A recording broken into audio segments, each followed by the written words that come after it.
Nancy, baby, slip $5 billion under the tree for me. Nancy, I've been an awfully good boy. Nancy, baby, or we're gonna shut down the government tonight. And we absolutely should. We will analyze the stakes of the impending government Christmas shutdown. Then, speaking of shutdowns, the Trump Foundation dissolves amid accusations of improperly spending funds. An 11-year-old boy dances in drag for dollar bills at a gay bar in Brooklyn. What else is new? A woman almost becomes Miss Universe. I'm sorry, a man almost becomes Miss Universe. I know that's confusing. And the New York Times calls for the extinction of the human race. I'm Michael Knowles, and this is The Michael Knowles Show.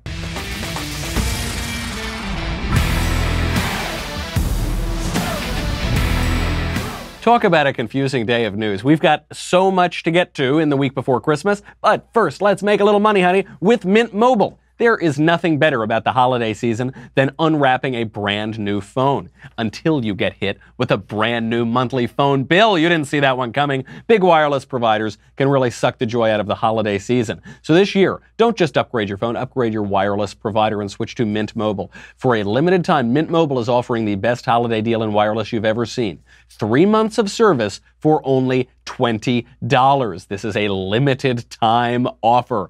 3 months for $20. That is significantly less than you're paying now, I bet. It's only here for a limited time. $20, 3 months of wireless service with 5 gigabytes of 4G LTE data each month, plus unlimited talk and text. Use your own phone with any Mint Mobile plan. You can keep your old phone number along with all your existing contacts. Mint Mobile runs on the nation's fastest, most advanced LTE network. If you're not 100% satisfied, but you will be, Mint Mobile has you covered with a 7-day money-back guarantee. Ditch the old wireless bill. Start saving with Mint Mobile. Get 3 months of wireless for $20. Get the holiday deal before it's gone. Get the plan shipped to your door for free by going to mintmobile.com/Covfefe, C-O-V-F-E-F-E. That's mintmobile.com/Covfefe, C-O-V-F-E-F-E. 3 months of service for just $20 at, you guessed it, mintmobile.com/Covfefe. All I want for Christmas is $5 billion and a wall. Is that so much to ask? Is that so much to ask for? Christmas is right around the corner. I've been an awfully good boy, Santa baby. We're looking at a very real possibility of a government shutdown. This is interesting timing for a shutdown because everyone is tuned out of the news. Christmas is around the corner. New Year's is around the corner. People aren't doing work. Half of our staff is probably on a beach in Boca right now. And so this timing isn't the best time to draw attention to the stakes of a shutdown, but it might be the best time to shut it down because people won't really care. You won't catch a lot of political flack, and President Trump might be able to get his wall. That's what this is all about. There have been 2 distinct responses from the White House about this. As always, the White House is sending different people out on TV, and they have very different tactics on the shutdown. You remember President Trump was arguing with Chuck and Nancy on the best reality television show in the world, and he said to Chuck Schumer, "I'll own it. I'll take responsibility for the shutdown. I will shut down the government to protect our border." And Democrats were thrilled because they got Trump to say that he was going to shut down the government. The question is, do you take responsibility for it, or do you try to say that it's really the Democrats' fault and really the Democrats are shutting down the government?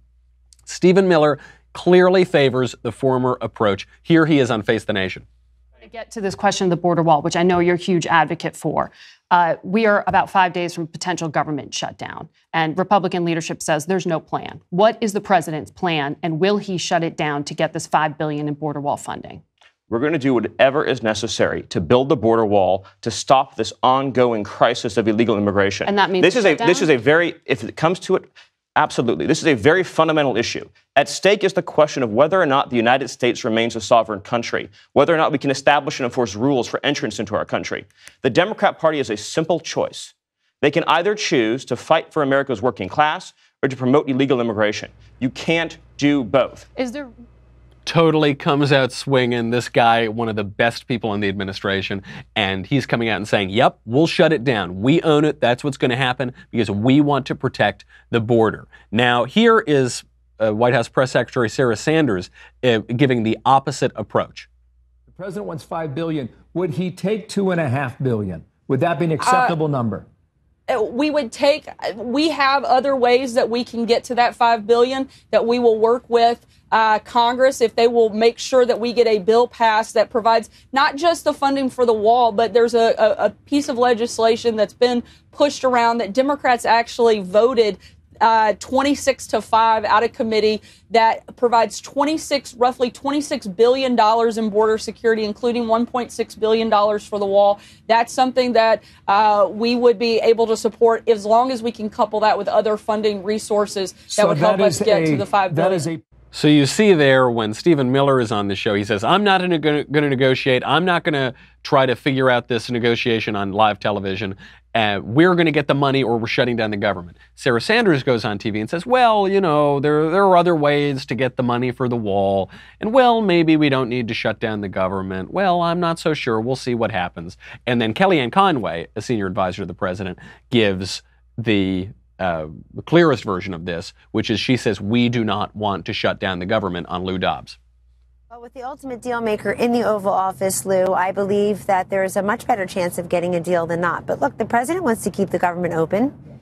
He just doesn't want the borders to remain open the way they are. He wants there to be full funding for the government, but that funding must include adequate funding for border security. I don't know if he can be any more clear on this issue. And I don't know if we could see any more excerpts from Democrats in the past who voted for Secure Fences Act in 2006, including Hillary Clinton, Barack Obama, Joe Biden, Chuck Schumer, and the whole lot of them. You mentioned, and then, of course, you've seen all the video clips of them supporting borders and security before. So they need to come up and vote. The president doesn't want to shut down the government. He couldn't be more clear. Now, of course, the president did say, I will own the government shutdown. I will shut down the government. He said it in the Oval Office. Stephen Miller said just about the same thing. But what Sarah Sanders and Kellyanne Conway are doing is taking the much more traditional approach, which has been the long-standing conventional wisdom, which is you don't want to bear responsibility for a government shutdown. Voters will punish you for that. It won't do you well at the ballot box in the next elections. What President Trump and Stephen Miller are doing is taking the new Trumpian, more assertive, more masculine approach, which is, yup, you're darn tootin' that we're going to shut down the government, and we're going to do it for a good reason, and you should be thrilled that we're going to do it. I favor that approach. I think that is the right approach. I think the conventional wisdom is wrong. I think people, especially in this political moment, don't want to hear mealy-mouthed people, don't want to hear about how we want to have conciliation with Democrats who are advocating for open borders. We really want to keep the government open. Shut it down. Who cares? Most of the government is already funded. People are forgetting this isn't a total government shutdown. Most of the government is funded. There are a few departments, Department of Homeland Security, Justice, I think State Department still needs some funding. So those areas may have a partial shutdown. Okay, fine. Who cares? So what? Essential employees will remain on the dole. They will remain on the job. They will keep working. And non-essential employees won't be working for now. They'll ultimately be back paid. And we can make a point to get the wall. I mean, this is a big winning issue. The reason I favor this Trump and Stephen Miller approach, one is I don't think voters actually punish politicians for shutting down the government. We had a big government shutdown in 2013, and then Republicans took the Senate in 2014. They blamed the Republicans in 2013. A year later, they win the Senate. I don't see evidence of that throughout recent history, but this is the approach that Ronald Reagan took. There was a famous moment during the Reagan presidency where the air traffic controllers, federal workers, decided that they were going to go on strike. And this was illegal. It was illegal for these guys to go on strike. It disrupted the nation's airways. It disrupted a lot of travel. And they're federal employees. They're not allowed to do that. They went on strike anyway after a long time negotiating with the government. Everyone thought Reagan was going to cave. Well, you know, Nancy, we want to keep everybody on the job, but well, you know, he didn't do that at all. Ronald Reagan stood firm. He gave exactly the same approach to great effect. It is for this reason that I must tell those who fail to report for duty this morning they are in violation of the law, and if they do not report for work within 48 hours, they have forfeited their jobs and will be terminated. Why not some lesser action at this point? What lesser action can there be? The law is very explicit. They are violating the law. And as I say, we called this to the attention of their leadership. Whether this was conveyed to the membership before they voted to strike, I don't know. But this is one of the reasons why there can be no further negotiation while this situation continues. Classic Reagan, and this is where that great acting training that Reagan had came into play, where the reporter says, "Isn't there some lesser action you can undertake?" He says, "What lesser action can there be? They violated the law." And he was absolutely right. They're violating the law. They forfeit their jobs. They will be terminated. That was the right approach. It broke that union as it should have. It certainly should have broken the federal union. He stood firm and he won. This is a winning issue for Republicans. CBS poll shows 51% of Americans, the majority of Americans, want a border wall. Think about that. They mocked us for years about the border wall on the left. The majority of Americans, according to CBS, want it. 54%, according to a Harvard poll, want an electronic and a physical structure, which is to say, a wall. There was this terrible story over the weekend of this 7-year-old Guatemalan girl. A 7-year-old Guatemalan girl crossing the border illegally with her father. She's apprehended. She dies in custody. And immediately the left blamed Border Patrol for this, blamed Republicans. There's, of course, no evidence for that. This poor girl's name was Jacqueline Call Makin. She and her father were arrested. She started vomiting pretty quickly. She was immediately airlifted by the United States government to a hospital in El Paso, Texas. She had a 105.9 degree temperature when she got to the station. The agents revived the child twice. They initially thought dehydration. Now it looks like it was sepsis that did it. The girl's father said the border agents did everything that they could. It's not that he didn't feed her for days. It's that she couldn't eat food. She couldn't drink. She couldn't eat food. They did everything they could to revive her, but she died anyway. What did she die from? She died from illegal immigration. That's what she did. This is the cause. This is the effect of illegal immigration, is this 7-year-old girl dies. This is the effect of creating an incentive structure that gets people who are desperate to cross the border illegally, put their whole families at great risk, and die despite all the best medical care in the world, immediate medical care provided by the federal government. We know the Fusion and Amnesty International studies show 60 to 80% of young women and girls who cross the border illegally are sexually assaulted or raped. That is the moral argument against illegal immigration. And it's the people who are incentivizing this awful system that have to take responsibility for this tragedy, not the American government. We got a lot more to talk about, but first, we've got to make a little bit more money with Robinhood. Robinhood is an investing app that lets you buy and sell stocks, ETFs, options, and cryptos, all commission-free. This is a wonderful sponsor. I love these guys. It's simple and intuitive, clear design with data presented in an easy-to-digest way. I like this. I am financially mostly illiterate, and what's great about Robinhood is you open up the app and it asks you all of these pertinent questions about what you want, what you're getting, who you are, what your age is, this, that, and the other thing, and it will really shape how you invest in your financial strategy. It's really good. No commission fees. Other brokerages charge up to $10 for every trade. Robinhood doesn't charge commission fees. You can trade stocks and keep all of your profits. It is easy to understand. There are charts and market data. You can place a trade in just 4 taps on your smartphone. This is very important. You know, like you think of the old-timey guys like buy, buy, buy, sell, sell, sell. You just go tap, tap, tap, tap, tap, tap. It's really nice. Really lets you channel your old-timey stock trader. And you can learn by doing. You learn how to invest as you build your portfolio. This is my favorite part of Robinhood, is it actually teaches me how to invest just by the fact of doing it, by leading me along. Robinhood is giving listeners a free stock like Apple, Ford, or Sprint to help build your portfolio. Imagine if they'd given you that Apple stock in the 80s. Gosh, you'd be a zillionaire by now. Sign up at Knowles, KNOWLES.Robinhood.com. That is Knowles, KNOWLES.Robinhood.com. Do it now. So speaking of things shutting down, the federal government may shut down. The Trump Foundation has officially shut down. The left is so excited about this, and it's because they've never looked in a mirror. It's because I think the left collectively, they don't have any mirrors, so they're really thrilled about President Trump's charity, the Trump Foundation, shutting down. They don't realize how poorly this reflects on them. It's being shut down over a deal with the New York Attorney General. The whole investigation into the Trump Foundation is because of the New York Attorney General. The New York AG found, quote, a shocking pattern of illegality, and they said that the foundation's decision to shut down was, quote, an important victory for the rule of law. Yes, this Democrat New York Attorney General, she got her scalp. That, if the federal government won't overturn the 2016 election and take down Trump, the New York corrupt politicians will. And okay, fine, they're trying to get Trump. What is missing in this story, what they fail to mention, is that President Trump tried to shut down this foundation 2 years ago. Actually, the only reason he didn't shut it down 2 years ago is because the AG was dragging it out for this investigation to try to embarrass Trump. Now the AG says, yes, in 2018, we've got Trump to shut down his foundation. No, what you did is you got it to take 2 years longer than it should have. The reason that they're shutting it down is that they found that the foundation used some funds for business interests. And one claim is that they illegally, or they misused funds because the foundation settled claims against the foundation, which is perfectly reasonable. That's perfectly fine. That's not a misuse of funds. That's not legitimate. Now they're saying they used foundation funds to resolve disputes against the Trump organization, against the business.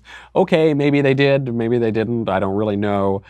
They say that the Trump Foundation promised to donate a lot of money to veterans, but then they only donated a lot of money to veterans. This is actually a claim. You remember in 2016, President Trump, there was a dispute over a debate or a candidate forum, and Trump said he would hold a rally and donate the money to veterans charities. They said, well, he didn't donate money to veterans charities. But then also we do know that in 2016, the Trump Foundation donated a ton of money, millions of dollars, to veterans charities. So which is it? They're trying to have it both ways. It's very unclear. Clearly, the foundation donated some money to charity. Was it used improperly? Maybe it was, maybe it wasn't. The left has two options here. They can either compare it to the Clinton Foundation and say, see, you have a foundation too. You guys are just as bad as our 2016 presidential candidate. Oh.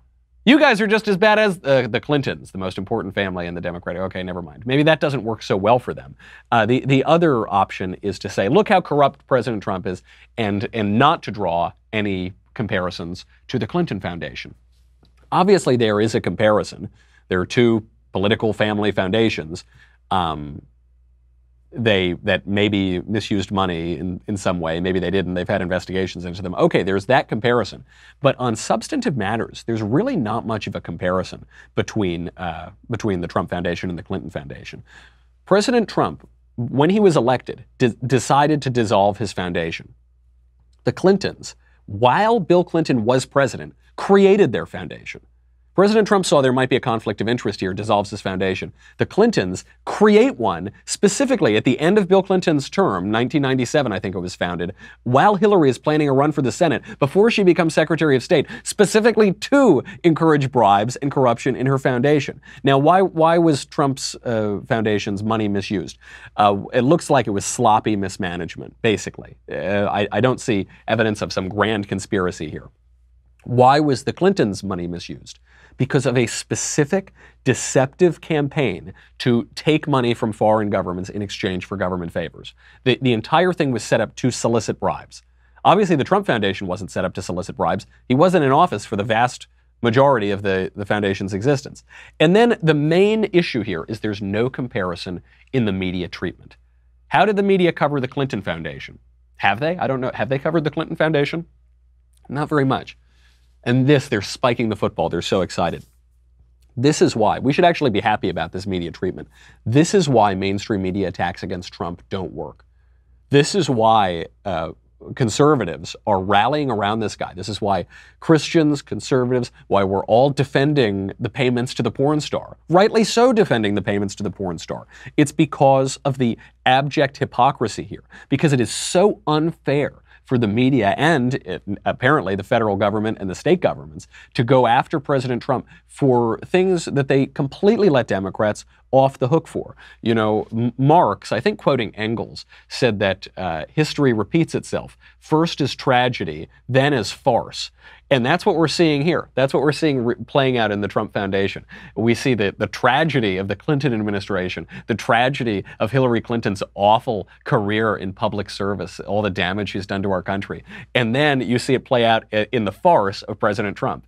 And the thing about farces, we can admit, even supporters of President Trump can admit, a lot of his administration is funny. A lot of it has given us a great joy and laughter. The tweets are funny. Even a lot of the policies that overturn so many Democrat policies are very funny. The farce can be a good thing. It is in some ways born out of the culture that the Clinton administration created, and this is just the funny, good version of that. The left simply can't take that joke. So, moving on from farce, moving on from a happy story, we've got to talk about the most disturbing story in the news, maybe all year. I actually don't know that there's a more disturbing story all year long. There is an 11-year-old boy, Desmond Knowles, who has the worst parents in the history of the world. Maybe not like the history of the world. I mean, there's some parents have like eaten their children before. I don't know. I mean, that might be slightly worse. This is pretty bad though. On December 1st, an 11-year-old boy named Desmond Knowles, dressed up in drag, went to a gay bar in Brooklyn called the $3 Bill and started dancing on the bar dressed as Gwen Stefani while the adult male patrons threw dollar bills at him. And this was encouraged. This was celebrated. And the bar, by the way, the bar in Brooklyn, the $3 Bill, doesn't allow any cameras, doesn't allow any cell phones in there, because obviously they're up to some pretty weird stuff if they're inviting 11-year-old drag queens up there and throwing dollar bills at him. I'm not going to play the video of this, obviously, because I assume that's illegal. I assume it's so bizarre that I don't want, actually, frankly, given the current state of social media and conservative discourse, they'd probably let that video stay up. That one would do just fine on Facebook and Twitter and YouTube. But if I start talking about the traditional definition of marriage, they'll shut me down, say it's hate speech, it's awful, it should be illegal. What I will play, though, is the treatment of this story in the mainstream media, because the treatment by major outlets like the Today Show is probably just as disturbing as the video itself.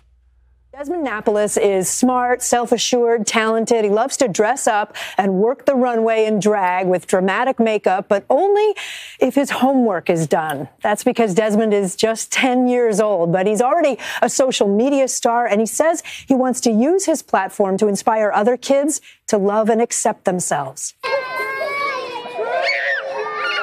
Sunday in the park with 10-year-old Desmond Knowles. This is one of his favorite playgrounds. Desmond is amazing! All right, I'm going to cut it before they actually show the kid on the drag carpet.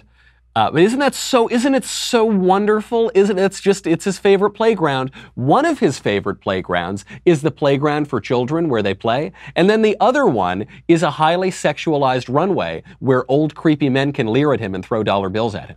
Isn't that so nice? Isn't that so sweet? How wonderful. This is the logical conclusion of left-wing tolerance. Tolerance is not a great thing. You know, Bishop Barron was on the, Bishop Barron, who's this Catholic bishop and a social media star, was on Ben Shapiro's Sunday special. And he talked about how tolerance is the virtue of the modern era. But it's not a traditional virtue. It's not a classical virtue. It's not a Christian virtue. We should not be tolerating an 11-year-old dressed up in drag dancing on a bar while adult men throw dollar bills. That's not something we should tolerate. There's nothing good about that. There's nothing compassionate about tolerating that. What's really bizarre, well, there are many bizarre aspects to this story, but what's especially bizarre is the Democrat treatment of sex. Because it's calling into light this is essential lie at the center of the left-wing treatment of sex, which is that we should affirm exotic sexuality at all times, at all ages. Not just the 35-year-old gay guy who lives in the village, not just the adult drag queen, but for teenagers, for young teenagers, for children. Owen Benjamin, the conservative comedian, was kicked off of social media because he said that parents should not be allowed to shoot their toddlers full of hormones to make them resemble the opposite sex. He said it's a bad idea to castrate your children, and he was booted off of social media for being a hater. But that's what it's come to now. We're now, they talk about how at all stages now, including a 10-year-old, 11-year-old kid who is being totally exploited by his horrific parents, that, he's got a website up and he's going on television. We should totally affirm all of this provocative, bizarre sexual behavior. But then on the other hand, the left tells us, that the most important thing in the world is consent.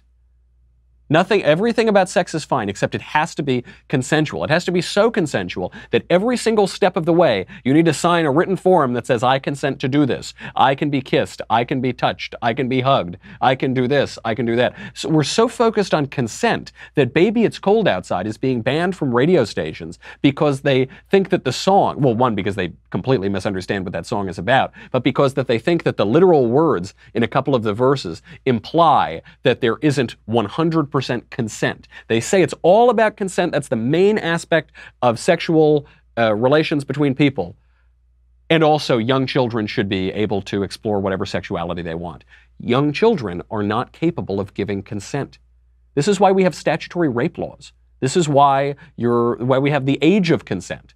Now, is the age of consent 17 or 18 or 16, depending on the state?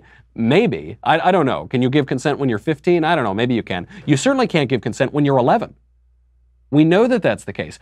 And the left is caught up in this because they want to affirm, they want to make an idol out of sexual bizarreness. They want to make an idol out of exotic sexual behaviors, but they also have made an idol out of consent, clinical consent. The two can't go together. They're totally in conflict.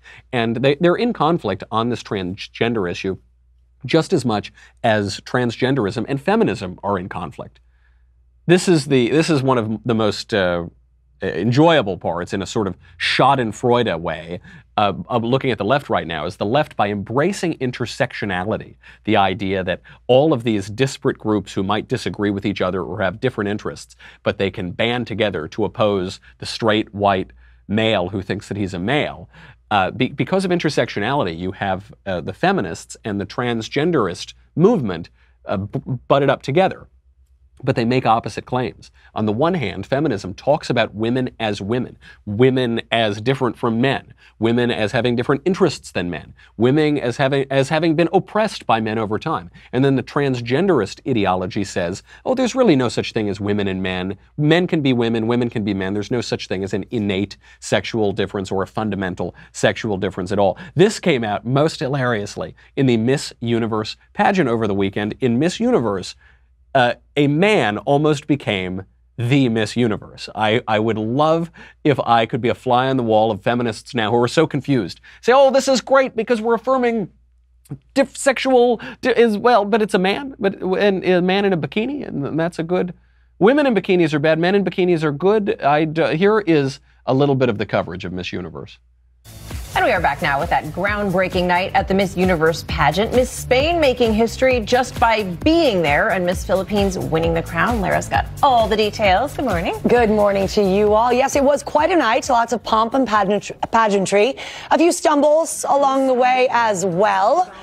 But it was also a night of firsts. The first all-female judging panel, as well as the first transgender contestant. Overnight, history made at Miss Universe.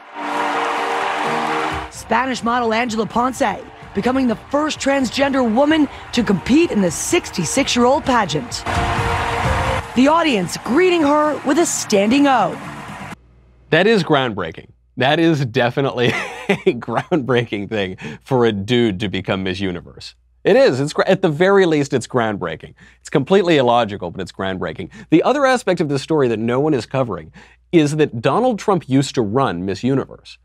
And when Trump ran Miss Universe, this was a theme of the 2016 campaign, the left tells us that was really bad. Oh, it was so bad. Miss Universe is so bad. It objectifies women. It exploits women. It makes women, that pig misogynist Donald Trump makes women trot out onto the stage wearing bikinis for our sexual pleasure. That's so terrible, unless a man does it, and then it's beautiful. Unless Trump doesn't run it anymore, and then a man wears a bikini, and then that's good. Are we to conclude from that it's perfectly fine to sexually objectify men who think that they're women, but it's very wrong to sexually objectify women? I thought trans women are women. It's very, very confusing. Good luck trying to wrap your head around that. What this shows you is this underlying fact of the left, which is they don't really have a problem with the bikinis. They don't really have a problem with beauty contests. What they really have a problem with is Donald Trump. What they really have a problem with is men. What they really have a problem with is the patriarchy. What they really have a problem with is Western civilization. That's what they don't like. That's what they hate. They hate norms and they hate traditions. I mean, the bizarre story of exploiting an 11-year-old to do a sex act or a sexual dance for adult men throwing dollar bills at him, that is obviously awful and offends every person of right reason. But the reason that the left will embrace that sort of thing is because it subverts our traditional culture. It subverts the mores of our society. It subverts our civilization. And the same thing is true of this transgenderism pageant. The left doesn't care about, certainly they don't care about the child sexual abuse per se. That drag queen kid tells you everything about that. They don't care about the alleged misogyny of these beauty pageants. They don't really care. What they care about is undoing tradition. The fact that Donald Trump ran this thing is the greatest demonstration of this at all. They hate that. It's a sort of like, I don't like you, Dad. I'm really angry at you, Dad. And it's a cultural rebellion because the Miss Universe didn't change last year to this year, 2 years ago to this year. Nothing about it changed except this time. It was a dude wearing the bikini, and the dude wearing the bikini is bizarre because he's not Miss Universe. He can't be Miss Universe. I guess he could be Mr. Universe, even though he looks a little bit more like a Miss Universe. That's what they're after. They're after upending our society. They're after getting us all riled up and getting us angry. It's a silly rebellion. It's a frivolous rebellion, but it really shows the nihilism of the left. It shows that they're not really after anything. You can't think of a unifying message right now among Democrats or on the left. They don't have a proactive program. They're not saying we should do this, we need to do this, we need to. It's just, I hate Trump, Trump, F this, resist, break down, smash the patriarchy, this, that, and the other thing. We see this explicitly, by the way, on some of the other social issues, on abortion, on euthanasia. The left is has just a negative agenda at this point. It's an inverted, backwards agenda, and there's no way clearer than watching a man strut down a stage in a bikini. We have got to say goodbye to Facebook and YouTube. If you are on thedailywire.com, thank you very much. We appreciate it. It keeps the lights on. It keeps Covfefe in my cup. If you are not, go to dailywire.com right now. What do you get? It's $10 a month, $100 for an annual membership. You get me. You get the Andrew Klavan Show. You get the Ben Shapiro Show. You get to ask questions in the mailbag. That's coming up on Thursday. You get to ask questions in the conversation. And tomorrow at 5:30 p.m. Eastern, 2:30 p.m. Pacific, Ben Shapiro will be taking all of your questions and blowing your mind with all of his wisdom live on the air. Did Ben write that? Ben put that in there, I think. I don't remember writing that. Alicia Krauss will be there to collect all of the leftist tears so that the Great Flood doesn't happen again. That'll be a lot of fun. What else? You get a lot of other stuff, too. You get to ask questions in Backstage. You get Another Kingdom, which is getting great ratings, huge ratings, killing it in the ratings, folks. So go over there. You get a ton of stuff. But this is what you really get. You get the Leftist Tears Tumblr, because I'm dreaming of a white Christmas. On Christmas Day, when the federal government is shut down so that we can get Santa Claus to bring us a $5 billion border wall that's 10 feet higher, you're going to have those leftist tears freeze in the atmosphere, and they're going to create beautiful, fluffy snowflakes, and you'll need your Leftist Tears Tumblr or you will be crushed in the avalanche. Go to dailywire.com. We'll be right back with a lot more.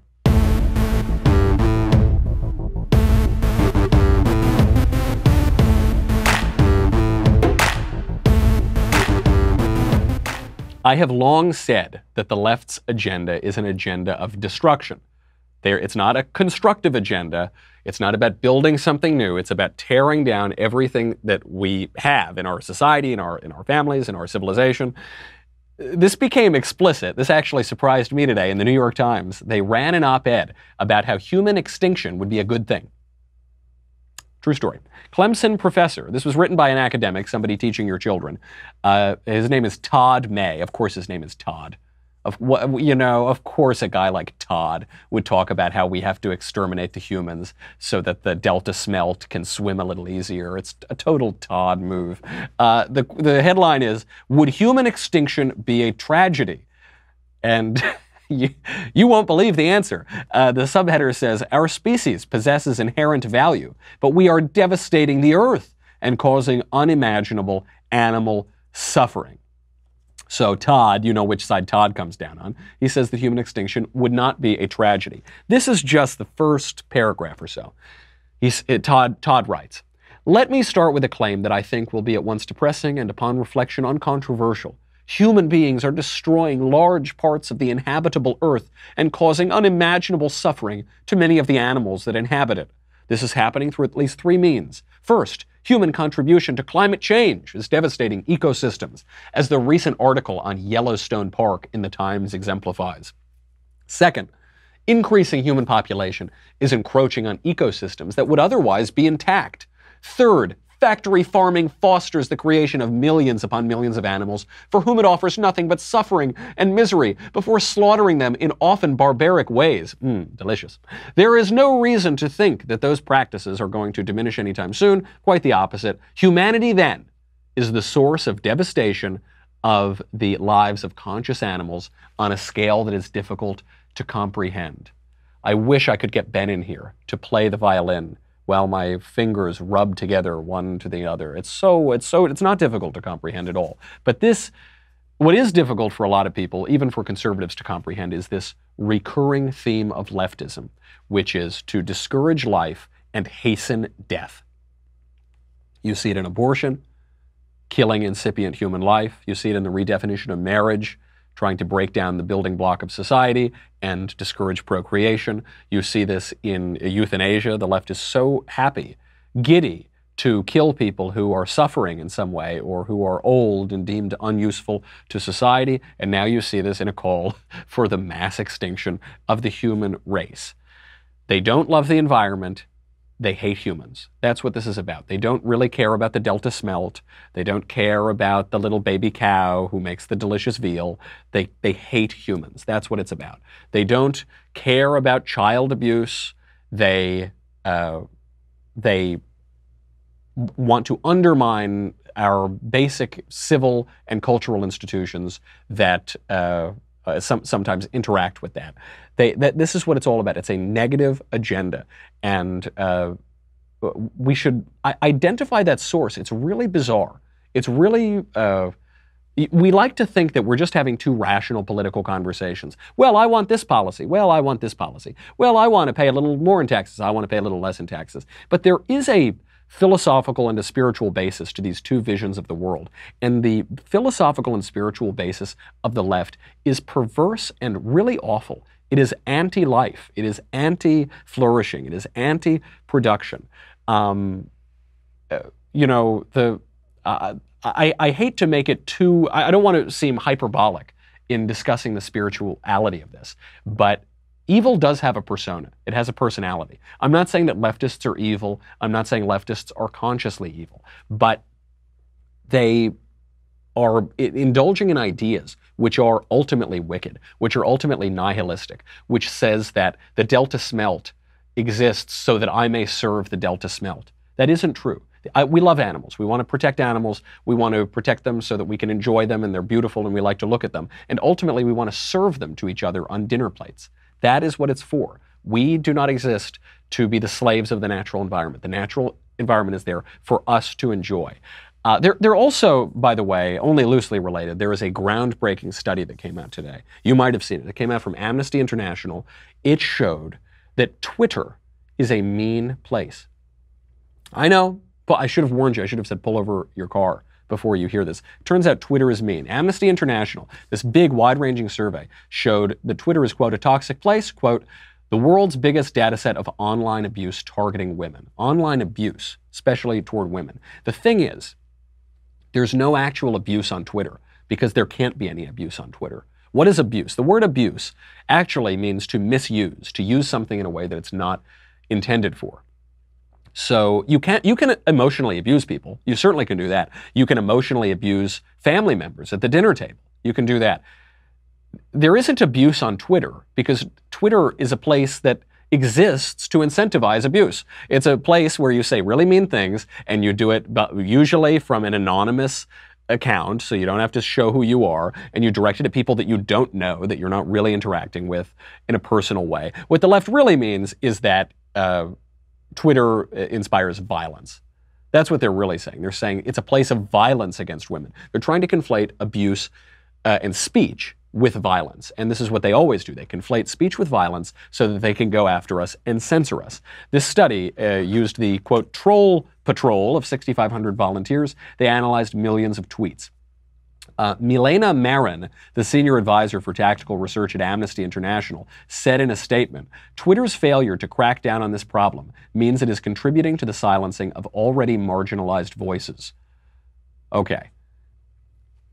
Here, they're using the word silencing to mean not silencing. What are they saying? Twitter's failure to censor people who say mean things. And who defines what's mean? Who defines what's abuse? Twitter does. Is it abuse to say that men are not women?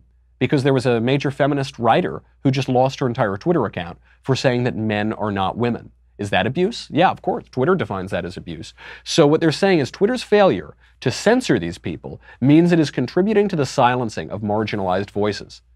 Who's silencing anybody?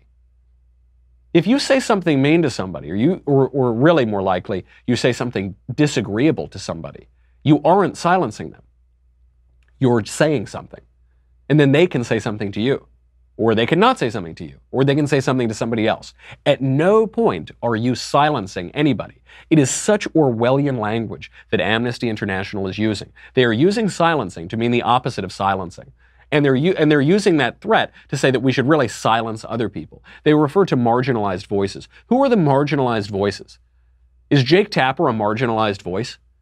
No, I don't think so. I think that they're not marginal. The people who are marginalized are the ones who are being threatened with censorship, or who are being threatened. It is true. Twitter is contributing to marginalizing many voices in the country. The trouble is, what they're marginalizing are conservative voices.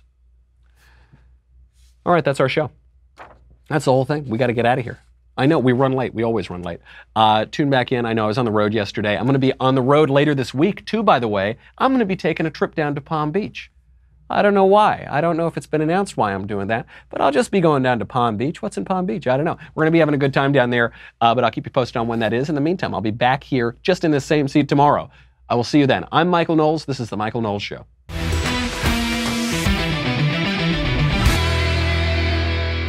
The Michael Knowles Show is produced by Senia Villarreal, executive producer Jeremy Boring, senior producer Jonathan Hay, our supervising producer Mathis Glover, and our technical producer is Austin Stevens, edited by Jim Nickel. Audio is mixed by Mike Coromina. Hair and makeup is by Jesua Olvera. The Michael Knowles Show is a Daily Wire Forward Publishing production. Copyright Forward Publishing 2018.